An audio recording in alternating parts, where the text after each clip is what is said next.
Hi, I'm a doctor. Hi, I'm an educator. Hi, I'm a lawyer.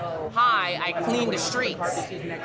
But it shouldn't be, hi, I'm trans. There have been hundreds of millions of dollars that have flowed into the components of the anti-trans hate machine.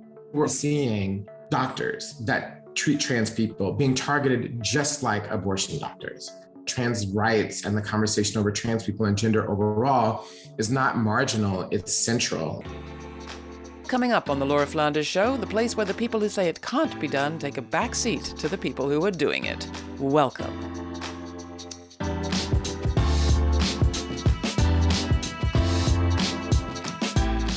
As extremists crank up the volume on hate targeting LGBTQ people in the US and globally, trans people, especially trans women of color, are facing an onslaught of bans, threats, and violence.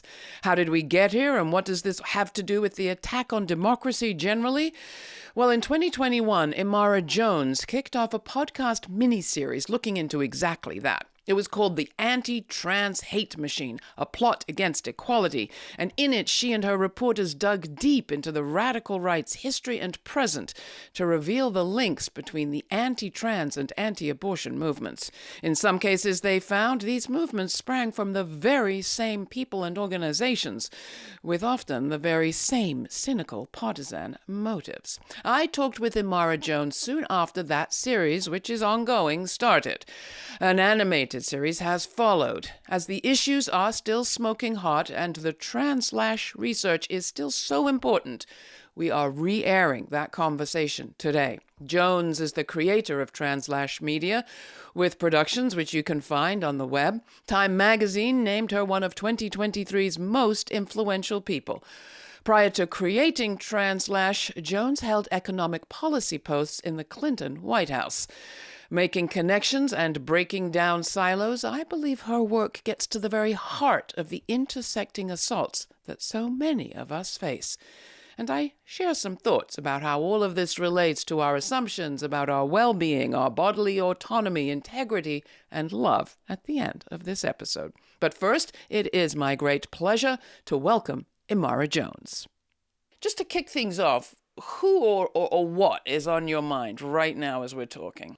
I think who is top of my mind are the components of the anti-trans hate machine, are the people that have been working for the past decade and more to get us to this moment where trans people are in the target and a central target of the right wing.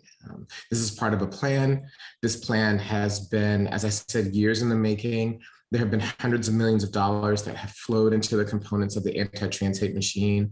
There's an understanding by the people, the politicians, the organizations, and the billionaires that trans people will be the next fight in the gender wars after what they anticipate and have anticipated for over a year to be their victory on abortion rights. And so I think that what people have to understand is that the conversation around trans people is not marginal. It's central to the agenda and the plan for the right. And I think that for people who are progressives or who want to have a society in which we are able to have equality for everyone, need to understand that trans rights and the conversation over trans people and gender overall is not marginal, it's central. And people, if they want to have a different country, should start acting like it.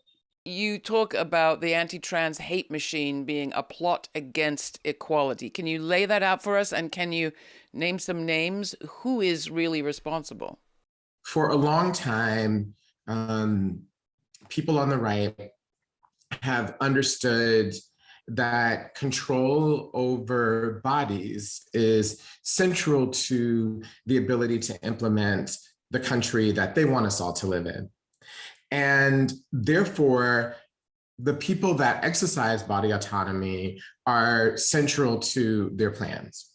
And the organizations that are driving this anti-trans hate machine are very familiar names. Organizations like the Heritage Foundation, the Alliance Defending Freedom, the Focus on the Family and the Family Research Council, who all come together to start a brand new anti-trans initiative called Promise to America's Children. And all of this is being funded by a network of billionaires who understand what is happening here. And those names include Betsy DeVos and her family, the DeVos Prince clan. They include other families like the Wilkes of California, lots of billionaire families that people may not have heard about.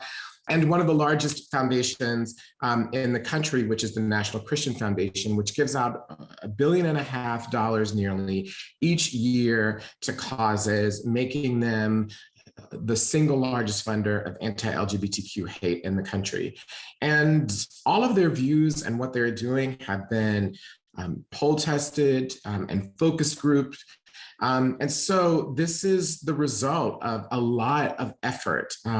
And there's an entire part of the Heritage Foundation called the DeVos Center, named after Betsy DeVos's father-in-law, who was a font and has been a font of anti-trans legislation and governing. And the people who ran that were moved into the Trump administration, which was really the beginning of institutionalizing and then thinking about how to turn the government against trans people. So we have money, we have nonprofit organizations, we have government and institutional capture within officialdom. We have focus groups and the ability to be able to think about messaging. And all of those things have been brought together to bring us to this moment. It's a very, very intricate, well thought out, overlapping enterprise. Our country is rooted in genocidal violence against Native Americans, in slavery, control of bodies, enforced motherhood. So it's in some ways not surprising that we're still dealing with these things. But why do the folks that you've mentioned care so much? And why is this such a cutting edge for them right now? Because they built an entire operation that is mobilized around the issue of gender for abortion rights. And there's an understanding on them that in order to continue to have people mobilized with respect to money and voters and grassroots energy and organization, that they're going to have to give them something new to do. And that something new to do is to focus on trans people. For example, we're already seeing doctors that treat trans people being targeted just like abortion doctors. That's a new thing that just started this year. And they are seeing how that plays out, the impact of that. And if that works in certain places, then it's going to be expanded. It's not going to be limited. And so I think that that's one thing. And the second thing is that they have a very clear view of the type of country that they're building, and it is built upon control. And a fundamental part of control is the control of people's bodies. If you're going to institute a certain vision for them, that means control over people's bodies. And so trans people are a fundamental threat to that view of the world, which is why they're so focused on it, which is why they care about it so much. And it is a deeply held belief. I think that people need to understand that the motivation to target, and partially may be cynical and smart, but these are deeply held beliefs that people are willing to fight for and that they have put hundreds of millions of dollars behind and countless hours and energy thinking about. You're speaking to a theme that has run through so much of our programming already this year. Early in the year, we spoke with Suzanne Farr and Beth Ritchie, then the right-wing researcher Lisa Graves, and just a few weeks ago, Congressman Jamie Raskin. They all talked about this sort of extremist push for control and against democracy.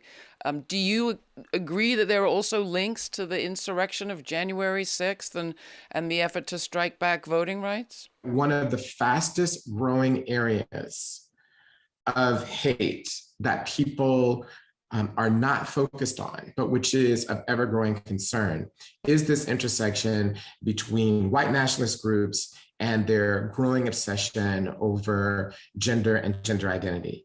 They see it as central to the white nationalist enterprise, again, rooted in body autonomy. And there are already some intersections between the Proud Boys, for example, and those who are focused on trans people and gender identity, and even more links as you delve deeper into the dark corners of the internet. So this is a growing problem. And I have an unfortunate feeling in my gut that we will at some point see this turn violent. We know, for example, in the most recent shooting in Texas, that within hours of the shooter being identified, that their photograph was doctored to make them appear as if they were a person who was trans, therefore linking to the obsession on the right with trans people somehow being involved in harming children. And that lie was repeated the very next day after that shooting by a GOP congressman. And those photographs first appeared on 4chan, which we know was instrumental to the Buffalo shooters' radicalization and the plans that they executed. So I think that there are clearly darker clouds on the horizon with these links between people who are obsessed with the violent overthrow of our government to implement a white nationalist ideology and their focus on trans people and trans communities. I hate to do it so bluntly, but what grade would you give our sort of movement resistance so far? And I don't just mean the LGBTQ plus movement, but all those who claim to be defenders of democracy and supporters of rights in this country. An F. It's not even a question. The failure to grasp these links, the failure to understand the components of what are happening on the right. The failure to understand the energy, the focus, the money, the coordination, the drive. And as I tell people all the time, if you're just now beginning to focus on the intersection of trans people and growing far-right ideology and its impact on the rest of us, then you are already 10 years and hundreds of millions of dollars behind the right. So if you're just starting to think about it, you're already at a tremendous deficit. So I think it's an F. So what do we do? I mean, I know that your project, TransLash Media, is a part of what do we do. There's a culture piece and there's the political piece. And we often say that culture precedes policy change, but it seems like they are going in divergent directions. How do you see your platform functioning in this moment? I think that what we need to realize is that there's a tremendous battle. And I think that you're right. I think organizationally, we work on sort of hard-edged investigative political reporting. And then we have a part that's focused on culture change. And so as an organization, that's what we focus on at TransLash and all that we do, kind of both of those things, understanding, as you say, how they interlock and work together. Well, let's take a look at some of what TransLash Media is putting out. In the TransLash Guide to Trans Bodies, Trans Choices series, My Abortion Saved My Life, Kazembe Murphy-Jackson's story demonstrates the life-saving urgency of abortion access. So a lot of times when I talk about my abortion, I say my abortion saved my life. Efforts to limit abortion access are coming from everywhere. I think it's important to include trans and queer and non-binary folks in the conversations about abortion access. One, because inside of the trans community, there's not a lot of talk about abortions or uteruses, especially once people have gone through like a medical transition. They don't want to talk about the past. And I feel like because there are other people other than women that get abortions, there needs to be people telling their stories, because stories have power. Here's a clip from The Future of Trans. In this documentary, Imara shares her childhood and interviews trans activists, introducing audiences to gender non-conforming communities and people all across the country, and highlighting national leaders, too. I grew up in Atlanta as a boy, even though I always knew that I was a girl. This total split between who I was inside and how I was allowed to present in the world made it impossible for me to see myself accurately, made it impossible for me to see my future. I did imagine a future. It was a future of Star Trek. It was a future of Star Wars. Who I actually was, however, was nowhere to be found. Now, as an adult, I want to give myself the gift of imagining a future with me in it. What do you see as our future It looks like us being human beings. Like us walking into places and not having to say, hi, I'm trans. But hi, I'm a doctor. Hi, I'm an educator. Hi, I'm a lawyer. Hi, I clean the streets. But it shouldn't be, hi, I'm trans. Right. When we limit people's imagination, that ultimately kills any sort of liberation. And I refuse to allow anyone to stifle my creativity and my imagination. To me, that is something as a child, was very important to me. And I think that's my ancestors whispering in my ear and saying they can't get your mind. Like, no matter what, no one can get my mind.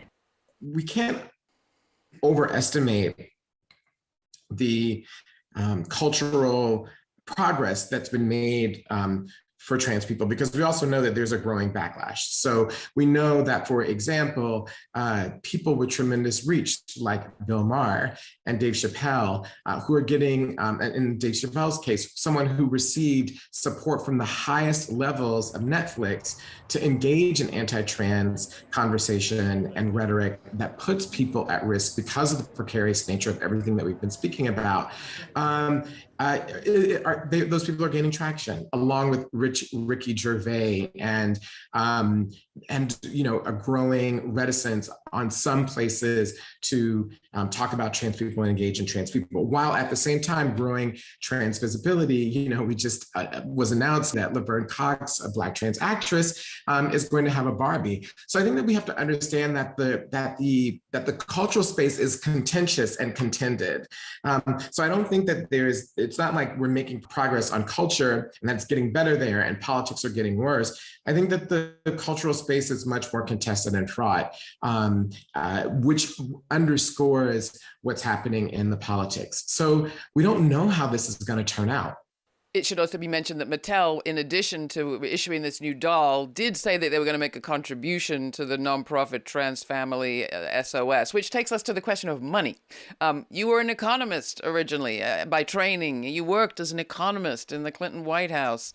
What's the connection? I think that what we have to understand about the anti-trans movement is that it is funded by billionaires. It is funded by people who have more money than you could spend in thousands of years at a normal rate. And if a collection of them are coming together to fund this, then it makes sense that we've gone from, for example, basically a half dozen anti-trans bills in 2019 to 300 this year. That's how you get that type of step function increase, because of the impact of money in organization. So money is a really important part of this. And, trans organizations across the board are vastly underfunded. And also, more to the point, other places that are part of supposedly progressive networks and communities are also vastly outgunned and not focused on trans issues. A lot of places, for example, don't have trans people on staff, so can't even make basic decisions. So I think that there are some fundamental weaknesses of in the infrastructure, money being a key one, that is driving kind of this moment. And until these structural things get fixed and addressed, then the momentum is going to be with the right. It's just fundamental. And what can you tell us about trans resistance at this point? Mutual aid, fighting back. There is that side of the picture too. I think that goes to the heart of what the hope here is. For me, when you were saying, what can we do? I think that this is a part of it, is to find the local people that are fighting this. So for example, Tent in Texas is a very small group. I think there are 4 full-time people for a trans organization that's supposed to be helping to stem the tide statewide, that needs help. And that's replicated across the board. So there are trans organizations, as you say, fighting back. There are mutual aid societies that are figuring out ways to get medication and support for trans people who need gender affirming care, and in places where that's becoming harder, helping those people travel to places where they can get that care. There is a growing understanding on trans legal organizations to begin to lean more into this fight and battle. I also want to say that also a part of the hope are trans youth.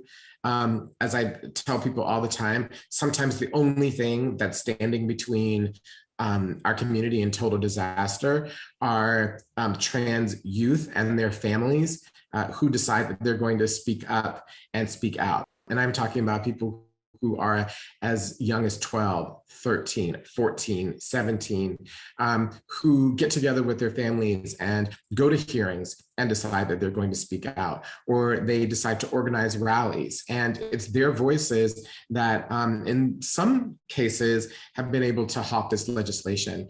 So I think the seeds of hope are there. They need to be watered and they need to be helped. How do you advise people that feel exasperated, frustrated, or just plain old depressed in this moment at this state of play? We live in a consumer transactional culture where if things don't happen immediately or in a short period of time, it's somehow seen as a failure, or we get frustrated or we get distracted. And we have to understand that one of the things that the right is doing, and I'm just referring to it as a political movement right now, is they understand that these fights are long, that there are going to be some victories and losses, but the most important thing is to keep going and to learn from their mistakes. And so I think that there has to be an attitude adjustment in part amongst people who are concerned about social justice, about how to approach these and how long it's going to take, and just beginning to think about sustainability. I think the second thing is we haven't implemented none of what you said. There's not been an inversion of leadership. There's not been an inversion of resources. There's not been a fundamental thinking and reworking about how to make these fundamental changes. We talk about the number of bills. We talk about the number of attacks. Are there stories you've gathered in TransLash, in the narrative side, that have surprised you, moved you, that you might want to share? I think about the story of Finn, who is one of the people that we profile in our series, who is now 17 years old, was 16 last year. It's weird and scary. I'm not supposed to be the spokesperson representative of, trans people, of my age group. I'm just trying to be a kid, and it's not working. But why did we decide that you should do it? Because no one else is gonna. Yeah. No. Not here, at least. I Yeah, am the token trans person. Finn is one of these people who has decided to speak out in Alabama against these bills at a tremendous cost to him and his family, mainly the fact that he doesn't get to be a teenager. He doesn't get to be a teenage boy. And I think about Finn's mother, Trace, who stays up late at night thinking about whether or not their family should move out of Alabama, where they would move, how they would make ends meet, how she's going to make sure that her kid gets the care that he needs in order to survive. Well, I want to encourage everyone to check out TransLash. There's more on that media platform than we've even been able to touch on here, but I urge you to check it all out. And Imara, I'm just going to end by asking you the question we often ask people on this program as we close, which is, what do you think will be the story the future tells of this moment? First, that this is the moment that people begin to understand that if they want a society in which everyone can thrive, including trans people, that there has to be a growing engagement and focus on the plight of trans people and trans rights. I think secondly, the thing that I hope is the case is that all of the ideation that trans people are now focused on in terms of thinking about our futures and thinking about a future and a world that works for everyone, that all of that energy and visioning and work comes into full realization. If those two things are able to be fully realized, then it's going to be a bright future for everyone. I love to think of that bright future, and our bodies will be a part of it. Don't forget, we can't have a bright future without our bodies, people. Bodies are the first site of liberation. Bodies are the first site of liberation. What does it really mean to say that our bodies are the first site of liberation? Well, I don't know about you, but it's been a while since I really spent a moment to hear what my body had to say.